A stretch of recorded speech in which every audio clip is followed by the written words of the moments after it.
The Bulls' losing streak is over, a much-needed win against one of the best teams in the league. I know they were without James Harden and, of course, Kevin Durant, who has basically just been sitting out for the hell of it at this point, but a win nonetheless, and I will take it. Bulls really needed to win this game before heading on to their next road trip, which hopefully will be a little easier than the last road trip the Bulls had, where they were playing some of the best teams in the Western Conference, but I'll cover the Bulls' upcoming games in my weekly preview video tomorrow. So what's going on, everyone? You are listening to Bulls Central here. Hope you're all doing well. Before I get into the video, I just wanted to give a quick shout out and thank you to all of my viewers in getting the channel to 5,000 subscribers. I'm honestly shocked with how quickly the channel has grown. I started this a few months ago just as a side thing to kill some extra time while all of us were sheltering in place in our homes from the pandemic, not really thinking anyone would actually start watching the channel, but you guys have just been incredible in showing a lot of love and support. I love the Bulls fan base and community. There's a reason why we're some of the best fans in basketball, so shout out to Bulls Nation and any viewers from other teams as well, as I know that there are some people who follow the channel who are not fans of the Bulls, which is totally fine. Love you all and appreciate the support. Let's talk about this game though. Guys, this was a huge win for the Bulls. I know that sounds cliche, but when you're going into this game on a 6-game losing streak, you've been traveling all over the country for games on the road, you come home to face the Nets that have been playing incredibly well recently with their new acquisitions of Blake Griffin and LaMarcus Aldridge, and you go into the game knowing James Harden won't be available. You have to go in and take care of business. Don't get me wrong, this is still a great team, even without Harden or Kevin Durant for that matter. But when a team is shorthanded, come out strong and hit them hard where it counts. Now, the Bulls didn't get off to that great of a start in the first quarter. It wasn't a bad first quarter, but they really came in and found their rhythm, moving the ball incredibly well, taking care of the basketball in the second quarter. And the Bulls, continue to improve on their turnovers, which has just been amazing to see for Bulls fans, as this was one of the biggest weaknesses that was costing the Bulls a lot of games. In the second quarter, the Bulls outscored the Nets 32-18, and they really just never looked back after that. They maintained the lead for the rest of the game. Now, the Nets did go on a bit of a run in the fourth quarter where I believe they cut the lead to as little as 7 points, but that did make me a little nervous, I'll admit, because if you've been following the Bulls this season, you know that the Bulls somehow find ways to lose games in the final minutes. But luckily, that didn't happen today. The Bulls were able to get some great stops and execute on offense, with everyone on the court getting involved in the fourth quarter.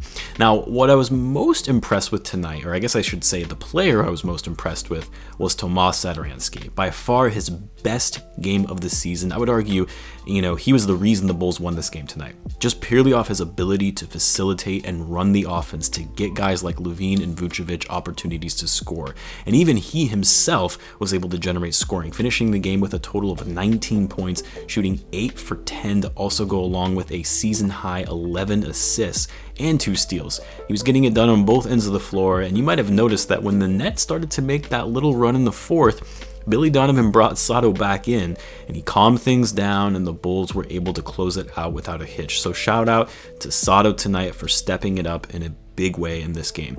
And how about Troy Brown Jr.? I was hoping that Billy Donovan would leave him in to close out this game just because of how well he was playing defensively and guarding Kyrie.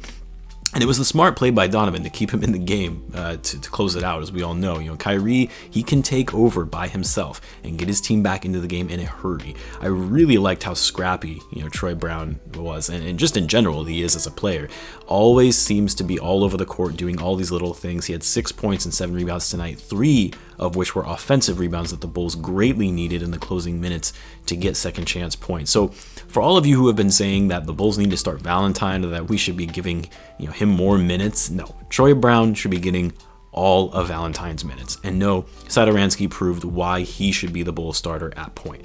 I'm not saying Sato is the Bulls starting point guard that they're looking for the future, but he's the best option that we have at running the floor, and certainly more so than someone like Denzel Valentine. Of course, Vucevic had another strong game. He really hasn't had a bad game since being traded to the Bulls, really. I would like to see him shoot his threes a little bit better, because that's what makes Vucevic so deadly, is his ability to spread the floor and use the pick and pop to find him on the outside knocking down threes while also being a beast in the paint. But regardless, Another great game for him, 22 points, 13 rebounds, 2 assists, 2 steals, and 2 blocks. I mean, he was actually getting it done on defense tonight as well, hustling on the other end, which was great to see because Vucevic isn't really known for his defense.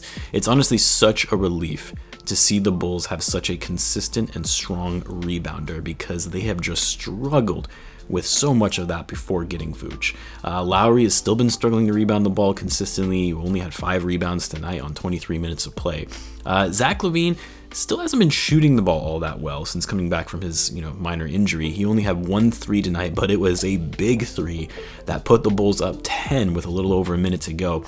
I wouldn't say it was the best shot. I'll admit I yelled, no when he took it, but he did knock it down, and that was basically the dagger for the game. Lavine finished the game with 25 points, 3 rebounds, and 5 assists.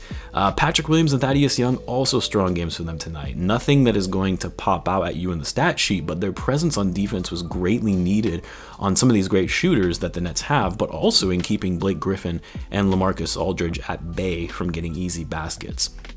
And then the other guys that I was impressed with today, and really, well, I guess not guys, the guy I've been impressed with, and really he's been one of my favorite players on the Bulls recently just based on his hustle and energy, and that's Daniel Theis. I mean, he had some big minutes today. He finished the game with 10 points and 2 threes and some great defense around the rim, which he does best, and part of the reason why Arturas traded for him to give the Bulls that much needed rim protection that they were lacking.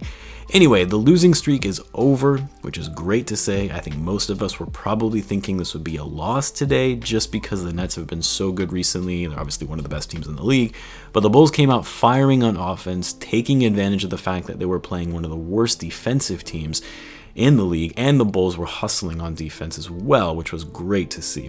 This is a really fun and enjoyable game to watch for the Bulls because you can tell they're slowly starting to gel and build that chemistry with the new guys, and as long as they can continue working hard on defense, focusing on taking care of the ball, the Bulls should be in a good shape to make a run at the playoffs. They still have a lot of work to do, don't get me wrong, but if they can play with this tenacity and focusing on playing team basketball, and the way that the Eastern Conference has been so close in the standings from seeds 4 through 12, it is going to be up for the Bulls for the taking.